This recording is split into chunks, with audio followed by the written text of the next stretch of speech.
قال الله تعالى في كتابه الكريم وبقوله يهتدي المهتدون أعوذ بالله السميع العليم من الشيطان الرجيم من همزه ونفخه ونفثه يا أيها الذين آمنوا اتقوا الله حق تقاته ولا تموتن إلا وأنتم مسلمون وقال تعالى في آية أخرى وتزودوا فإن خير الزاد التقوى واتقون يا أولي الألباب وقال تعالى في آية أخرى وأعدوا لكم ما استطعتم من قوة ومن رباط الخيل ترهبون به عدو الله وعدوكم الآية وقال تعالى في آية أخرى ولن ترضى عنك اليهود ولا النصارى حتى تتبع ملتهم الآية أو كما قال تعالى في آية أخرى لتجدن أشد الناس عداوة للذين آمنوا اليهود والذين أشركوا الآية وقال تعالى في آية أخرى سبحان الذي أسرى بعبده ليلا من المسجد الحرام إلى المسجد الأقصى الذي باركنا حوله لنريه من آياتنا إنه هو السميع البصير وقال رسول الله صلى الله عليه وسلم وهو صادق الوعد الأمين لا تشد رحال إلا إلى ثلاثة المساجد المسجد الحرام ومسجد رسول الله صلى الله عليه وسلم ومسجد الأقصى وقال تعالى أو كما قال رسول الله صلى الله عليه وسلم في حديث الأخرى لا تزال طائفة من أمتي ظاهرين على الحق لا يضرهم من خذلهم ولا من خالفهم حتى تقوم الساعة أو كما قال رسول الله صلى الله عليه وسلم في حديث الأخرى حتى نزل عيسى ابن مريم الحديث أو كما قال صدق الله العظيم وصدق رسول الكريم ونحن على ذلك من الشاهدين إلى حضرة الكرام رئيس لقاء من هذا المسجد Tarok Dipo Hafizakumullah في قرية Bukit Tinggi وإلى الأساتذة والأساتذة المستكمين والمستكمات لإظهار هذا الدين ولا هذا المسجد حفظكم الله وإلى المسلمين والمسلمات الحاضرين والحاضرات المؤمنين والمؤمنات والشباب والفتيات أهل هذا المسجد أحييكم بتحية الإسلام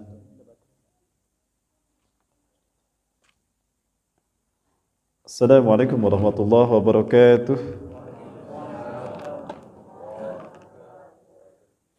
Tiada kata yang pantas kita ucapkan pada kesempatan pagi hari ini melainkan ucapan syukur kita, puja-puji kita kepada Allah Azza wa Jalla.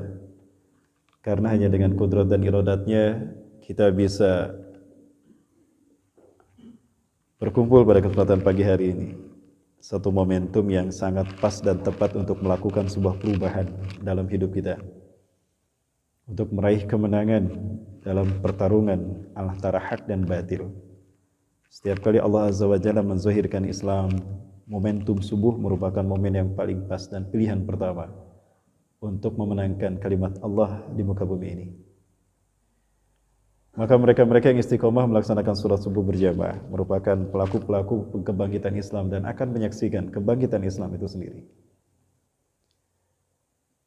Salawat dan salam semata selalu pada uswah dan qudwah kita Rasulullah Muhammad sallallahu alaihi wasallam.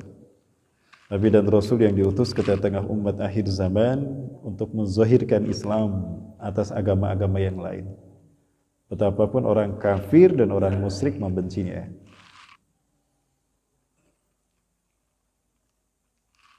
Perkenalkan, nama saya Rahmat Baikuni. Saya hadir dari Bandung, Jawa Barat bersama sahabat Latahzan Peduli, baik para pengurus dari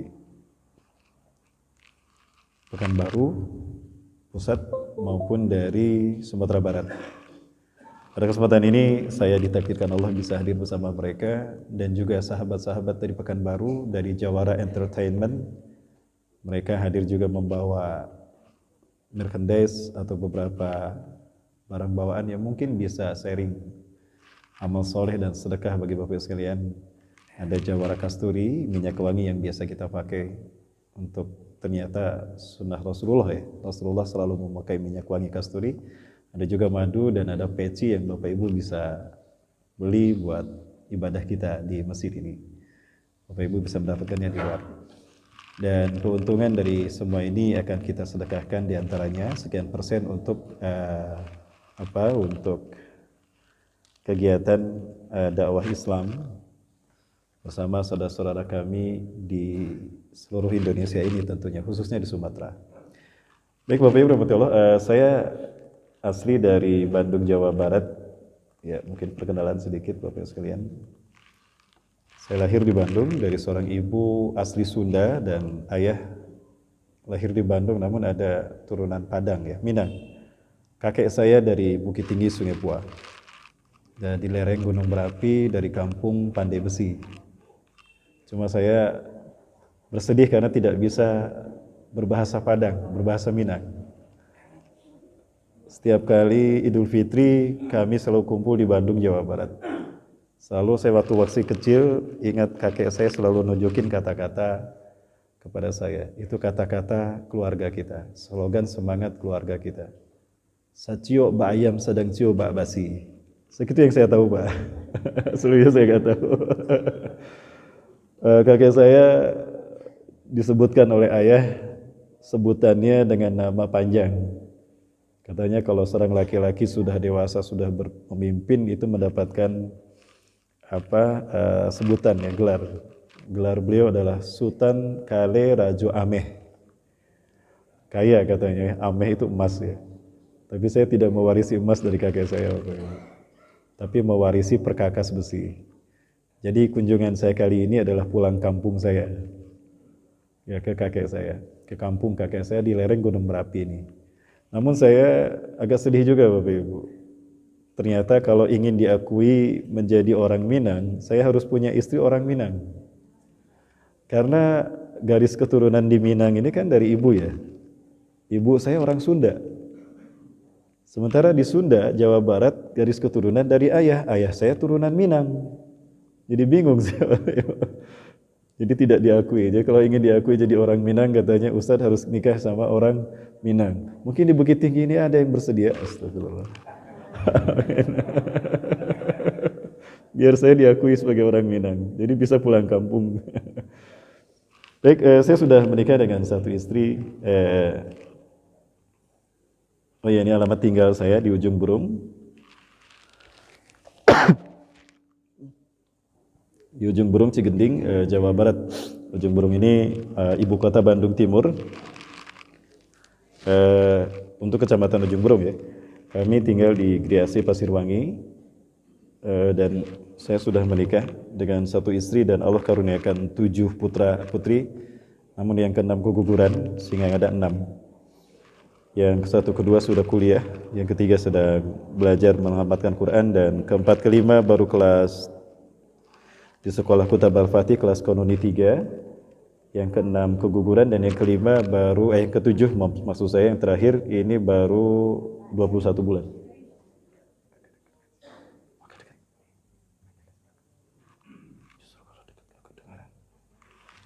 Kemudian ini riwayat pendidikan saya, Bapak Ibu sekalian, saya SD SMP di Cimahi, SMA di SMA 9 Bandung, keluar tahun 94. Jelas Bu suara saya? Jelas? Jelas? Bagus? Bagus segini Bu? Jelas? Oh tadi nggak jelas Bu ya? Tapi wajah saya jelas Bu? Ini segini jelas? Oke, baik. Segini Bu ya. Suara saya ngebas Bapak Ibu.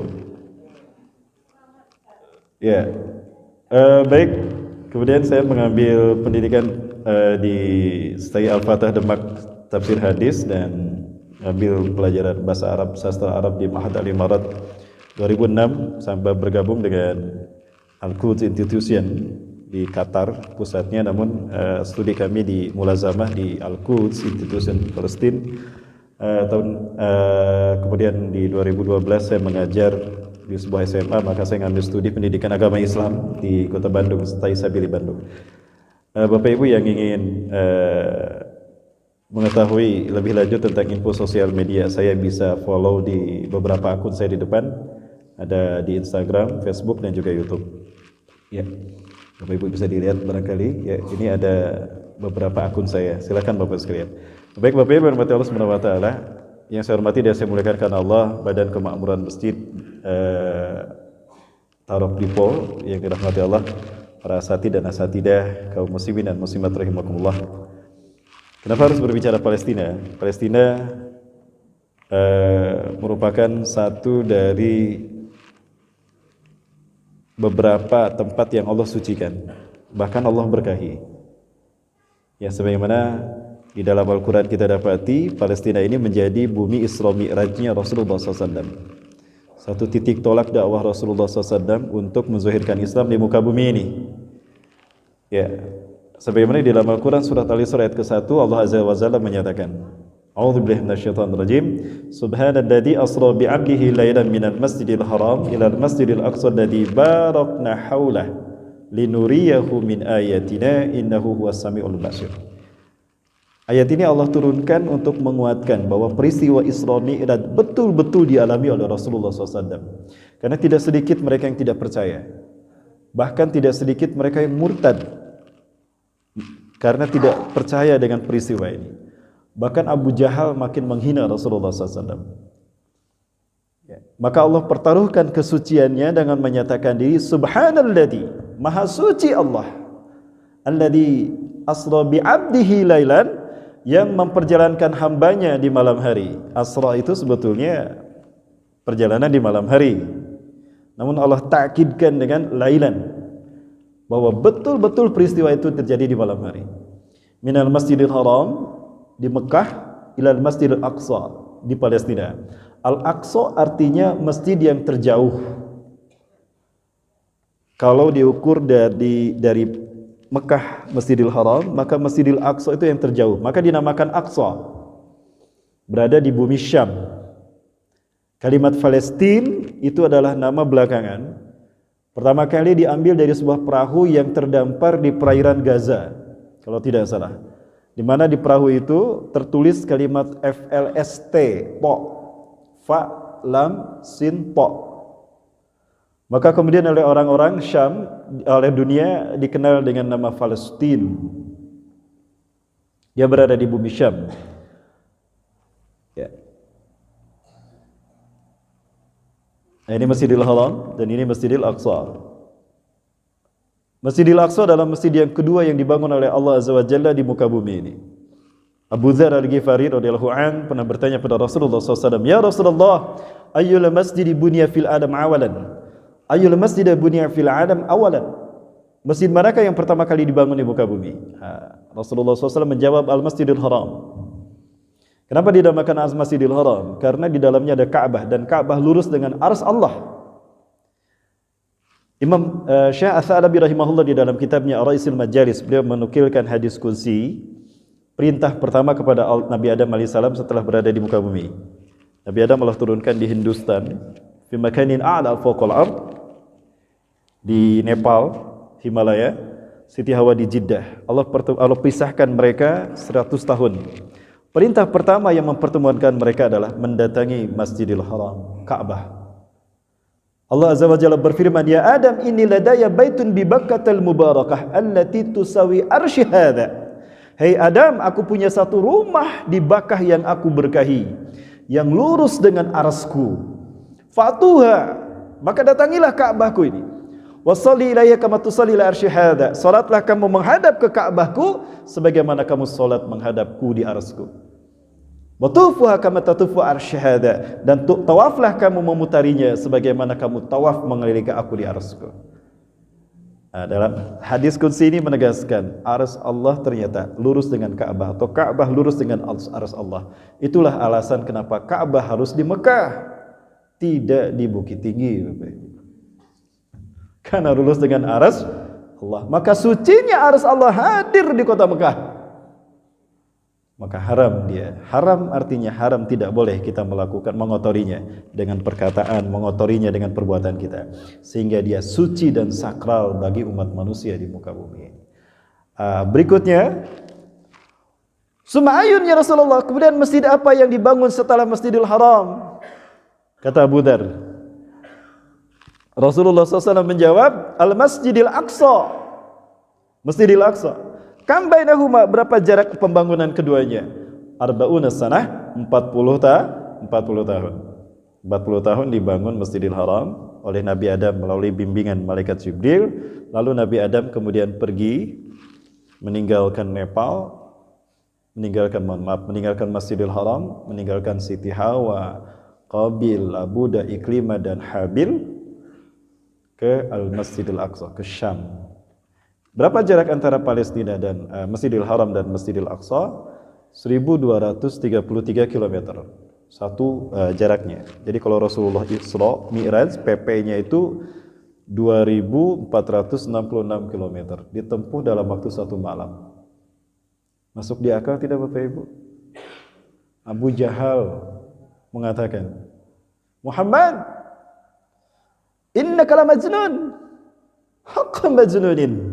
Engkau benar gila sekarang Muhammad. Benar-benar gila. Aku dengan kendaraan tercepat berjalan dari Masjidil Haram ke Masjidil Aqsa 1 bulan, balik lagi 1 bulan, PP 2 bulan. Kamu bilang hanya 1 malam.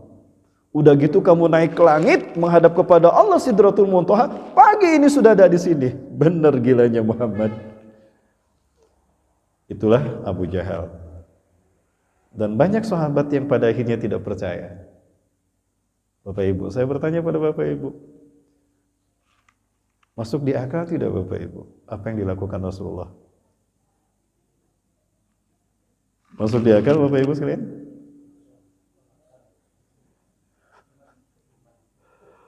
Apapun yang datang dari Allah pasti masuk di akal. Jika belum kita pahami, berarti yang bermasalah akal kita, bukan wahyu dari Allah.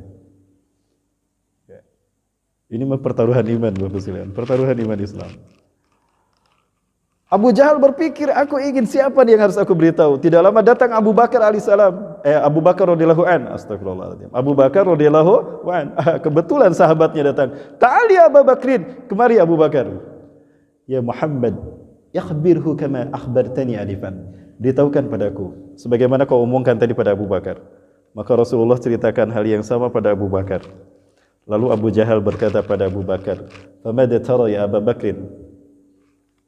Hal tusaddiqu? Bagaimana pendapatmu hai Abu Bakar? Apa kau membenarkan apa yang dikatakan Muhammad? Maka apa kata Abu Bakar? Di luar dugaan Abu Jahal, Abu Bakar berkata, "Wallah, law ja'a min indi Muhammadin sallallahu alaihi wasallam wa asyhada min hada, la usaddiquh." La usaddiquh. Demi Allah, andaikan datang dari sisi Muhammad Rasulullah SAW lebih dahsyat dari ini, aku percaya Abu Jahal. Engkau mau apa? Ya sama gilanya, pergilah Abu Jahal. Disitulah Allah memberikan gelar kepada Abu Bakar As-Siddiq, yang membenarkan. Apakah tidak masuk di akal? Masuk di akal. Dahsyat betapa cerdas Abu Bakar. Di dalam akhir ayat ini Allah menyatakan linuriyahu min ayatina, agar kami perlihatkan tanda-tanda kekuasaan kami. Pertanyaan saya, adakah tanda kekuasaan Allah yang tidak masuk di akal? Jangan diukur kekuasaan Allah dengan nalar kita. Logika kita terbatas, lemah. Maka kebenaran bukan pada logika kita, tapi pada kekuasaan Allah. Dan kekuasaan Allah ma'kulah, semuanya masuk di akal. Bagaimana akal kita memahami? Kita baca kisahnya dengan sempurna agar tidak gagal akidah dan tidak gagal faham. Rasulullah Isra Mi'raj menggunakan kendaraan buruk. Buruk adalah hayawanun khalaqahu min nur. Tahtal hisan fawqal bighal. Tahtal hisan fawqal bighal. Buruk adalah hewan yang Allah ciptakan dari cahaya. Bentuknya di atas keledai, di bawah kuda. Bagaimana kecepatan cahaya? Kecepatan cahaya 3 kali 10 pangkat 8 meter per detik. Tidak butuh 1 detik bagi cahaya untuk memutari bumi 1 putaran penuh. Apalagi Mekah dan Masjidil Aqsa, Palestina. Abu Bakar belum belajar tentang bagaimana kecepatan partikel cahaya, tapi dia sudah meyakini apapun yang datang dari Allah pasti masuk di akal. Tidak perlu 1 detik bagi cahaya untuk membawa Rasulullah SAW bagi burak yang tercipta dari cahaya untuk membawa Rasulullah dari Mekah ke Masjidil Haram, apalagi naik ke ruang angkasa ke Sidratul Muntaha. Sidrah artinya terminal, muntaha penghabisan. Maka saya memperkirakan, menyimpulkan bahwa Sidratul Muntaha adalah ujung alam semesta.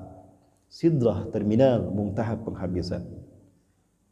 Jadi menggunakan cahaya, dan itu masuk di akal. Jadi siapa yang gila? Abu Jahal atau Abu Bakar? Namanya aja kan Abu Jahal. Nah, ini pertaruhan iman dan Islam, dan pertaruhan harga diri kita sebagai Muslim. Jadi peristiwa ini masuk di akal tidak Bapak Ibu? Masuk di akal. Takbir, Allahu Akbar. Kenapa Allah isra'kan ke Masjidil Aqsa? Kenapa Allah pilih Masjidil Aqsa? Untuk naik ke Sidratul Muntaha, kan bisa dari Mekah langsung ke Sidratul Muntaha, betul? Dan kenapa tidak dari Madinah? Bisa langsung naik ke ke Sidratul Muntaha. Harus kenapa dengan Masjidil Aqsa? Ada sebuah hadis dari Rasulullah SAW terkait dengan keutamaan Al-Masjidil Aqsa. Rasulullah SAW pernah bersabda di dalam sebuah hadis sahih riwayat dari Abu Hurairah radhiyallahu anhu,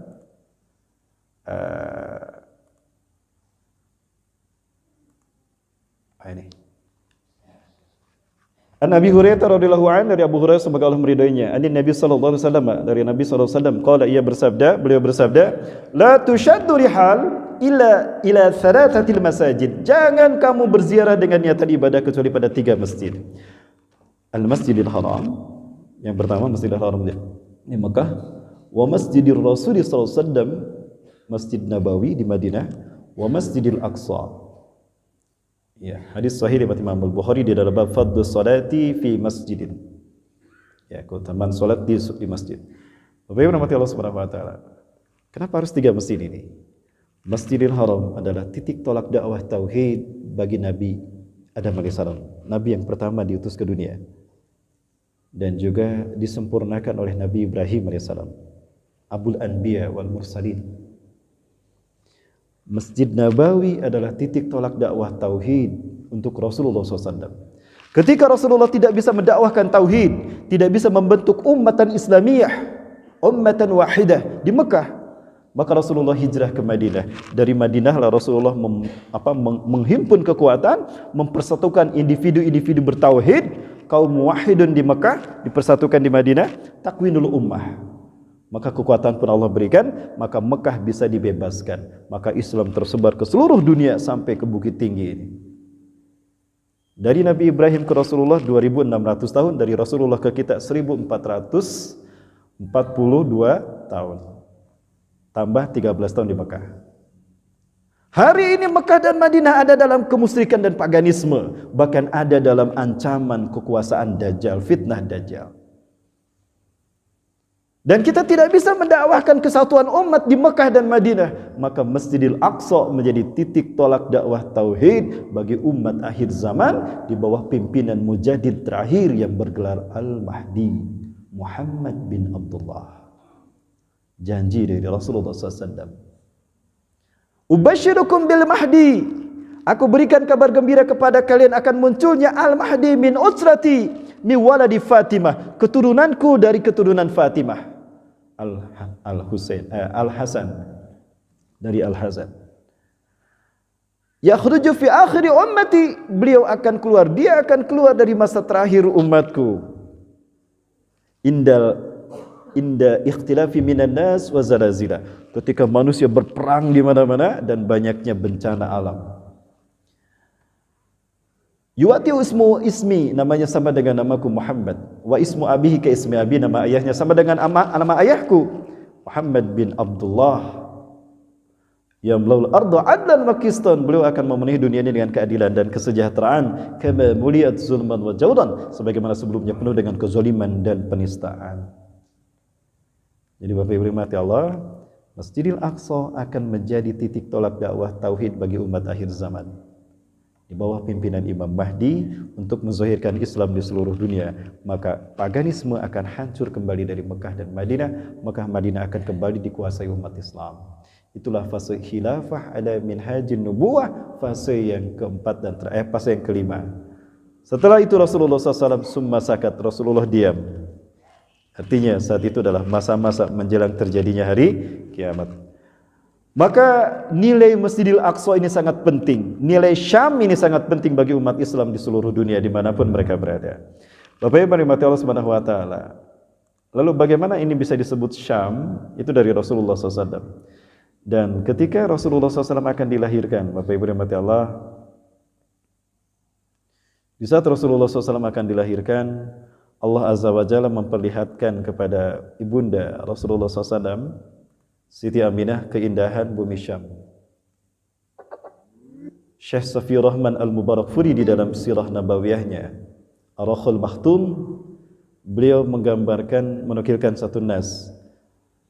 Ketika Rasulullah SAW akan dilahirkan, keluar cahaya dari kehormatan ibunda beliau, Siti Aminah, seperti infokus yang menyorotkan cahayanya ke dinding.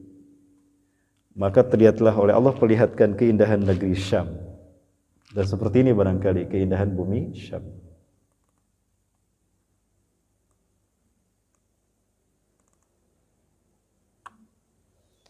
Syam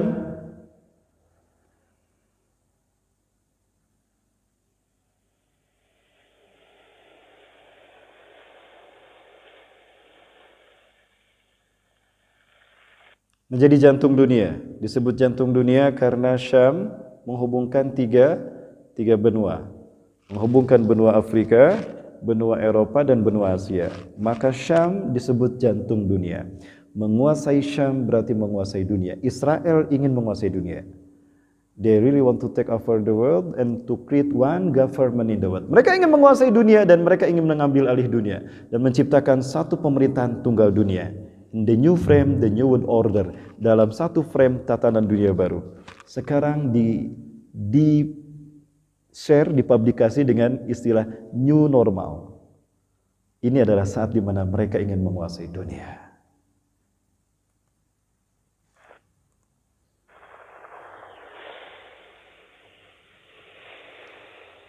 Ini keindahan ujung dari bumi Syam. Saya lupa lagi, kalau nggak salah ini Haifa ya.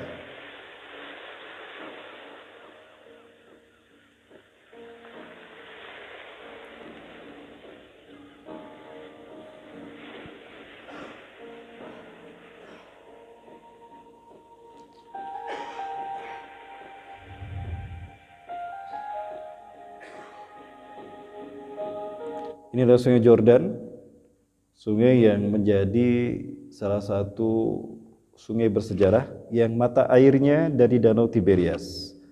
Danau Tiberias menjadi sumber air bersih sampai hari ini bagi Israel, Palestina, Suriah, Jordan, dan Lebanon. Namun saat ini dikuasai oleh Israel. Dan saat ini menjelang kekeringan. Jika danau ini kering, maka danau kering, Tiberias, dan sungai Jordan ini kering, maka pertanda Dajjal akan muncul, Bapak Ibu.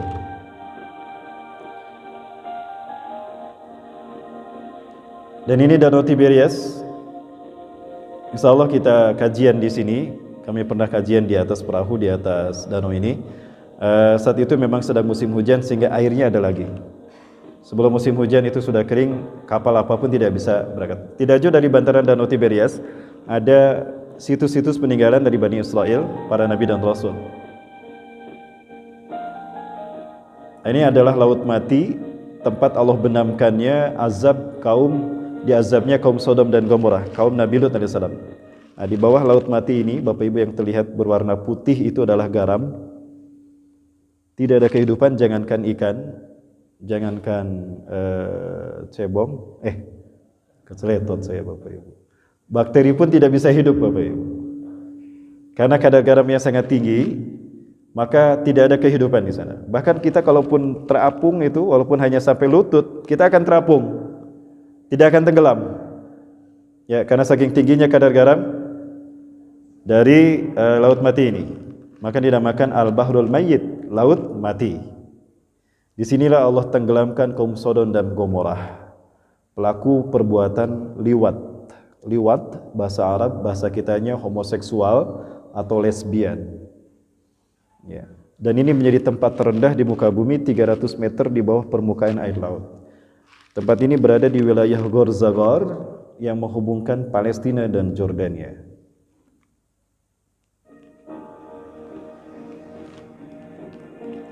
Hari ini dikuasai Israel, Bapak Ibu.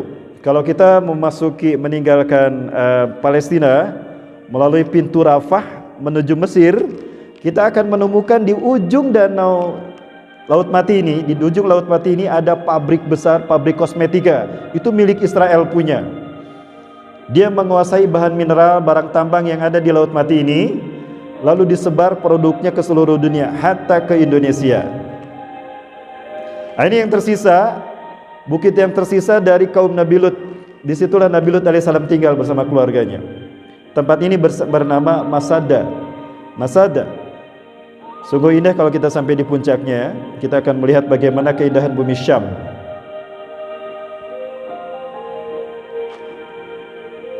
Nah, tidak jauh dari bumi Syam ini terdapat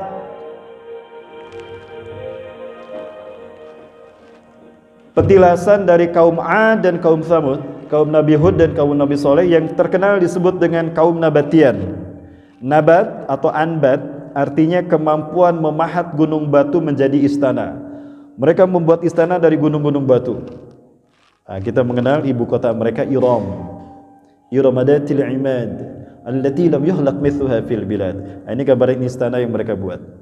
Ini petilasan kaum Ad dan kaum Tsamud, kaum Nabi Hud dan kaum Nabi Saleh.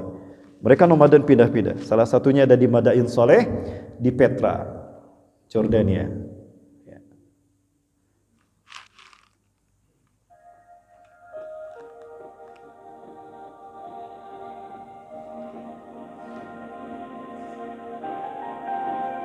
Inilah disebut dengan Mount of Zaitun atau Bukit Zaitun.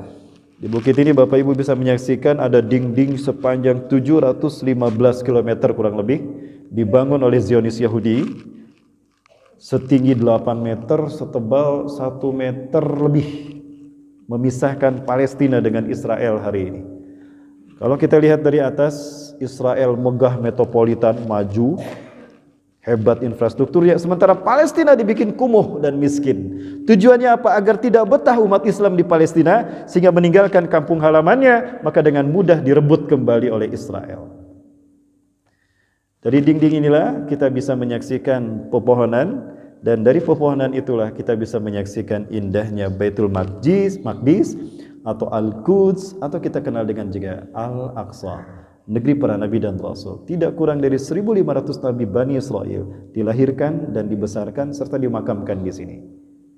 Baitul Maqdis. Selamat datang di Al-Quds, orang Israel menyebutnya Yerusalem.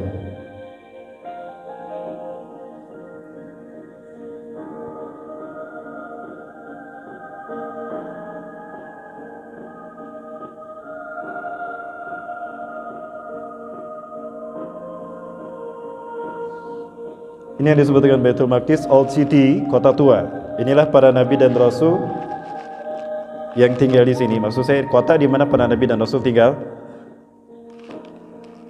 Ini pekuburan makam kaum muslimin, di mana ada 2 sahabat yang pernah dimakamkan di sana, Abu Darda dan Ubadah bin Samit. Di sini terdapat yang berkubah biru, itu adalah Masjid Umar, tempat di mana Umar bin Khattab radhiyallahu an menerima kunci Al-Aqsa, Baitul Maqdis dari pendeta Sopronius. Karena pendeta Sopronius mengatakan, aku tidak akan memberikan kunci ini pada siapapun, termasuk kepada Umar bin Khattab, hatta ya'tini huna, hatta wajada hadal miftah min yadai mubasyarah. Sampai Umar datang kepadaku dan dia menerima kunci ini langsung dari tanganku. Maka Umar bin Khattab datang ke Yerusalem, di masjid yang berkubah biru itu, Bapak Ibu. Dan tidak jauh dari masjid itu, ya saya tidak bisa melihat, itu ada gereja yang diyakini oleh orang-orang Kristen dunia, kaum Protestan, kaum Katolik, bahwa Yesus akan turun di masjid itu. Ya, menurut kita bukan keyakinan kita, Nabi Isa alaihissalam akan turun di Aleppo, di Menara Putih, kata Rasulullah. Fanazala Isa bin Maryam indal manaratil bayda syarqiyya Damasqa. Maka Isa bin Maryam akan turun di sisi Menara Putih di timur Damaskus. Masjid yang bermenara putih di timur Damaskus cuma satu, Masjid Umawi yang berada di Aleppo, Suriah, berbatasan dengan Turki. Itulah tempat di mana pertemuan antara Imam Mahdi dan pasukan yang terbaik, 3, Ahlus Syam, pasukan dari Syam, Palestina dan Suriah, Ashabur Rayatis Sud, para pembawa panji hitam dari Afghanistan, dan Taifah Mansurah dari Asia, dipimpin oleh Indonesia insyaAllah. Dan itu adalah pasukan jihad dari wilayah Melayu, karena mereka lah yang belum dipilih Allah untuk memimpin kebangkitan Islam. Ya, Melayu Bapak Ibu. Baik Bapak Ibu, masih ada waktu? Lanjut Bapak Ibu. Ibu-ibu bisa diikuti Bu? Bisa? Tetap jelas suara saya? Alhamdulillah. Dan ya baik, kita lanjut Bapak Ibu sekalian.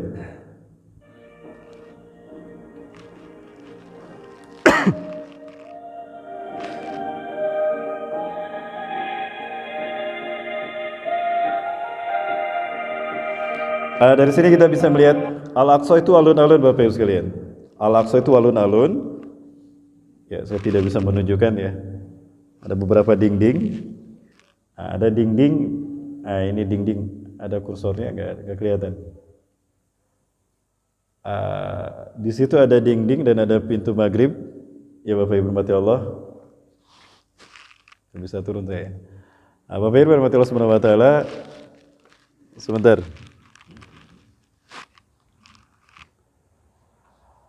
Ini adalah dinding satu-satunya yang tersisa dari istana Nabi Daud dan Nabi Sulaiman. Dulu ini adalah istana Nabi Daud dan Nabi Sulaiman.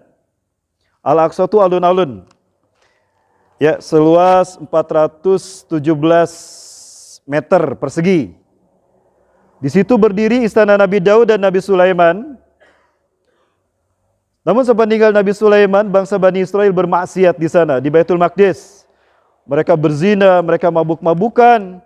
Bahkan mereka membunuh para nabi dan rasul yang menasihati mereka. Maka Allah hukum mereka dengan didatangkannya 3 bangsa besar. Ibadan lana uli ba'sing syadid. Yang memiliki kekuatan yang hebat. Hamba-hamba kami kata Allah. Yaitu Mesir, Suriah, Assyria dan Kaldani. Irak. Menghancurkan mereka sehingga hancur istana Nabi Daud dan Nabi Sulaiman. Yang tersisa dinding ini. Orang-orang Yahudi menjadikannya Wailing Wall, dinding ratapan. Maka meratapi hancurnya istana raja mereka dengan memegang dinding ini sambil bergoyang-goyang. Yatahawad ilal yamin wa ilal shimal. Dengan begitulah mereka disebut Yahudi. Yatahawad. Rasulullah SAW Isra memasuki Masjidil Haram, Masjidil Aqsa di malam hari itu melalui pintu ini, Babul Magharibah. Dan Rasulullah menambatkan burak di sini, maka dinding ini Rasulullah namai Haitul Burak, dinding burak. Ya, ini setinggi 50 meter ke atas. Nah, disinilah bangsa Zionis Yahudi melakukan ekskavasi untuk menghancurkan kiblat kita yang pertama dan mereka ganti dengan Bait Solomon. Kapan? Sekarang sudah hampir selesai. Sudah tidak kurang ada 300 terowongan ke sana kemari menghubungkan sudut ke sudut, sisi ke sisi. Andaikan ada gempa 5 skala Richter saja, hancur Masjidil Aqsa, kiblat kita yang pertama, dan akan segera diganti dengan Bait Solomon, istana bagi Dajjal. Tapi insya Allah itu tidak akan pernah terjadi, karena Allah pasti memenangkan umat